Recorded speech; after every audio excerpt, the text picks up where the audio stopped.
The story of Rip Van Winkle, told by Irving, dramatized by Brooklet and acted by Jefferson, pictured by Darley, set to music by Bristow, is the best known of American legends. Rip was a real personage, and the Van Winkles were a considerable family to this day. An idle, good-natured, happy-go-lucky fellow, he lived, presumably, in the village of Catskill, and began his long sleep in 1769. His wife was a shrew, and to escape her abuse Rip often took his dog and gun and roamed away to the Catskills, 9 miles westward, where he lounged or hunted as the humor seized him. It was on a September evening, during a jaunt on South Mountain, that he met a stubby, silent man of goodly girth. His round head topped with a steeple hat, and the skirts of his belted coat and flaps of his petticoat trousers meeting at the tops of some heavy boots, and the face, green and ghastly, with unmoving eyes that glimmered in the twilight like phosphorus. This dwarf carried a keg, and unreceived an intimidation and a sign that he would like Rip to relieve him of it. That cheerful vagabond shouldered it, and marched on up the mountain. At nightfall they emerged on a little plateau where a score of men in this garb of long ago, with faces like that of Rip's guide, and equally still and speechless, were playing bowls with great solemnity. The balls sometimes rolling over the plateau's edge, and rumbling down the rocks with a boom like thunder. A cloaked and snowy-bearded figure watched aloof, turned like the others, and gazed uncomfortably at the visitor, who now came blundering in among them. Rip was at first for making off, but the sinister glare in the circle of eyes took the run out of his legs, and he was not displeased when they signed to him to tap the keg and join in a draught of the ripest snaps that he had ever tasted. And he knew the flavor of every brand in Catskill. While these strange men grew no more genial with passing of the flagons, Rip was pervaded by a satisfying glow. Then, overcome by sleepiness, and resting his head on a stone, he stretched out his tired legs and fell to dreaming. Morning came. Sunlight and leaf and shadow were draped over the earth when he awoke, and rising quite stiffly from his bed, with compunctions in his bones, he reached for his gun.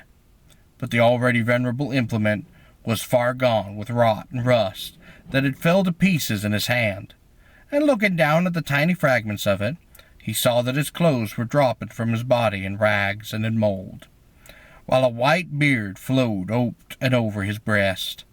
Puzzled and quite alarmed, and shaking his head ruefully, as he recalled the Curious of the Silent, he huddled down the mountain as fast as he might for the grip of the rheumatism on his knees and his elbows, and he entered into his native village. Well, was this Catskill?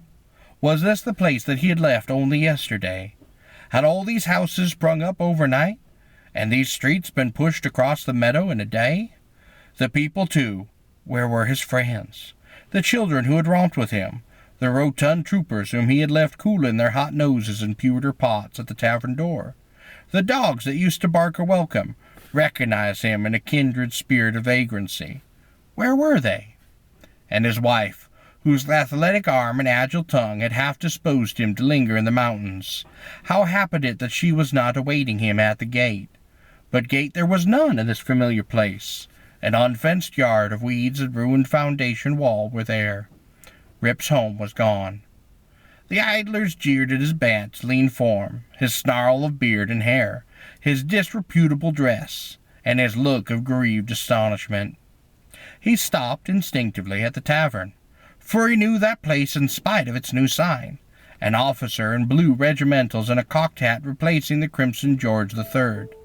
Of his recollection, and labeled General Washington, there was a quick gathering of ne'er-do-wells, of tavern haunters and gaping pretences about him, and though their faces were quite strange and their manners rude, he made bold to ask if they knew such and such of friends. "Oh, Nick Vetter?